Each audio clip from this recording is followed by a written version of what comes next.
కుటుంబంలో వాటాల పంపిణీ వివాదానికి సంబంధించి తాను స్వతంత్రంగా నిర్ణయం తీసుకుంటున్నానని, ఇందులో షర్మిలకు బినామీగా కానీ ఆమె ప్రతినిధిగా కానీ వ్యవహరించడం లేదని వైఎస్ విజయమ్మ తేల్చి చెప్పారు. జగన్ భారతి ఇచ్చిన గిఫ్ట్ డీడ్ ద్వారా తనకు ప్రయోజనం ఉందన్నది ఎవరూ విభేదించలేని వాస్తవమని పేర్కొన్నారు.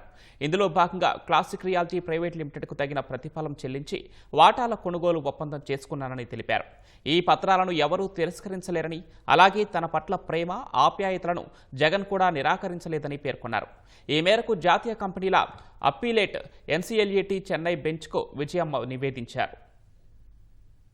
విజయమ్మ, జనార్దన్ రెడ్డిల పేరుతో వాటాల్ని బదలాయిస్తూ సరస్వతి పవర్ బోర్డు తీర్మానాన్ని, దీని ప్రకారం రిజిస్టర్లో సభ్యుల పేర్లను మార్చడాన్ని సవాల్ చేస్తూ జగన్, భారతిరెడ్డి, క్లాసిక్ రియాలిటీ, హైదరాబాద్ ఎన్సీఎల్టీలో పిటిషన్ దాఖలు చేశారు.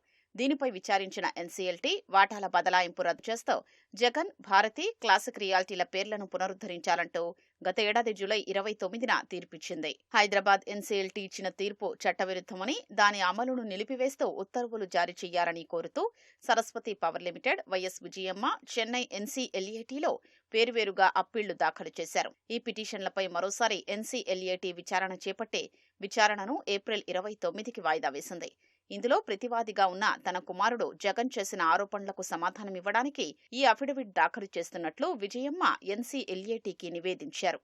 2019 ఒప్పందం ప్రకారం సరస్వతి పవర్ కంపెనీ మొత్తం షర్మిలకు చెందాల్సిందేనని, అయితే ప్రత్యామ్నాయంగా మొత్తం వాటాల్ని తన పేరుతో బదలాయించాలని నిర్ణయించినట్లు విజయమ్మ తెలిపారు. ఈ వాటాలన్నింటినీ తన నియంత్రణలో ఉంచుకుని భర్త ఆశయాల్ని అమలు చేస్తున్నారని తెలిపారు. జగన్ నియంత్రణలోని క్లాసిక్ రియాలిటీ, సండూర్ పవర్లోని వాటాల్ని తనకు బదిలీ చేసినా ఎవరూ సవాల్ చేయలేదన్నారు. ఈడీ జప్తులో ఉన్న వాటాల్ని బదిలీ చేయరాదన్నది జగన్, భారతీయుల ప్రధాన వాదన అని, అయితే అదే సమయంలో సండూర్, క్లాసిక్ రియాలిటీలోని వాటాల బదలాయింపును ప్రశ్నించకపోవడం గమనార్హమని విజయమ్మ పేర్కొన్నారు.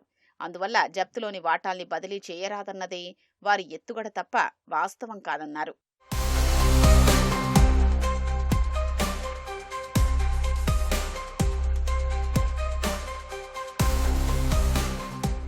సండూర్ పవర్లోని వాటాల్ని తనకు బదిలీ చేసిన తర్వాత ఈడీ జప్తు చేసిందని, అవి జప్తులో ఉన్నట్లు ఎలాంటి పత్రాల్ని జగన్ సమర్పించలేదని విజయమ్మ పేర్కొన్నారు. గిఫ్ట్ డీడ్ వాటా కొనుగోలు ఒప్పందాల అమలుతో సరస్వతి కంపెనీ నియంత్రణను డైరెక్టర్ల బోర్డు తనకు అప్పగించిందని విజయమ్మ స్పష్టం చేశారు. జగన్కు నామినీగా ఉన్న జెల్లా జగన్మోహన్ రెడ్డి కూడా ఈ ఒప్పందం అమలు తర్వాత రాజీనామా చేశారని విజయమ్మ పేర్కొన్నారు. జగన్, భారతీయుల వాటా సర్టిఫికెట్లు, బదిలీ పత్రాల్ని తనకు అందజేశారన్నారు. ఒప్పందాల అమలుతో జగన్, భారతి, క్లాసిక్ రియాలిటీల పాత్ర ముగిసిపోయిందన్నారు.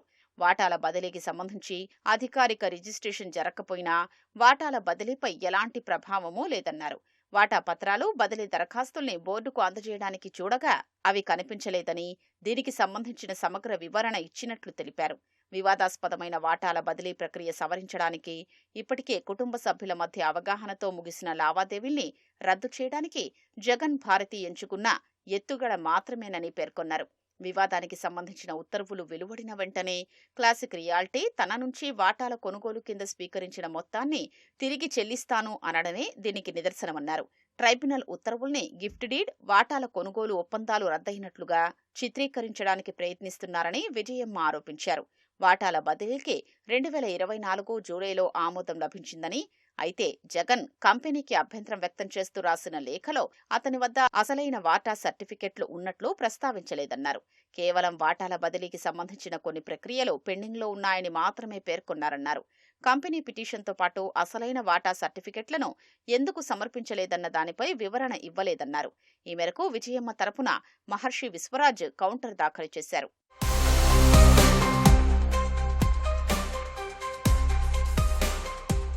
రాజకీయ కక్షలు తీర్చుకోవడంలో భాగంగానే వాటాల బదిలీ వివాదంలో జగన్, భారతి, క్లాసిక్ రియాలిటీ తన పేరును చేర్చాయంటూ ఎన్సీఎల్ఏటీకి షర్మిల నివేదించారు. తన తండ్రి వీలునామాను, వారసత్వాన్ని గౌరవించారన్న ఉద్దేశంతో కుటుంబ సభ్యుల మధ్య కుదిరిన అవగాహనకు రాజకీయ రంగు పులిమారని, గిఫ్ట్ డీడ్లు, వాటాల కొనుగోలు ఒప్పందాలకు ఎలాంటి సంబంధమూ లేదన్నారు. వాటాల బదిలీలో విజయమ్మ, చాగరి జనార్దన్ రెడ్డితో జగన్, భారతి, క్లాసిక్ రియాలిటీల మధ్య ఉన్న వివాదమన్నారు. ఈ వివాదంతో తనకు ఎలాంటి సంబంధం లేదని, ప్రతివాదుల జాబితా నుంచి తన పేరును తొలగించాలని ఎన్సీఎల్టీలో దరఖాస్తు కూడా చేశారని షర్మిల పేర్కొన్నారు. 2019లో కుదిరిన అవగాహన ఒప్పందం ప్రకారం రావాల్సిన హక్కు, అధికారాన్ని వదులుకోవడం లేదన్నారు. అవగాహన ఒప్పందం ప్రకారం అందులోని అన్ని హక్కులు తనకున్నాయన్నారు. జగన్ తదితరులు తనపై ఊహాజనితమైన ఆరోపణలు చేస్తున్నారని షర్మిల స్పష్టం చేశారు.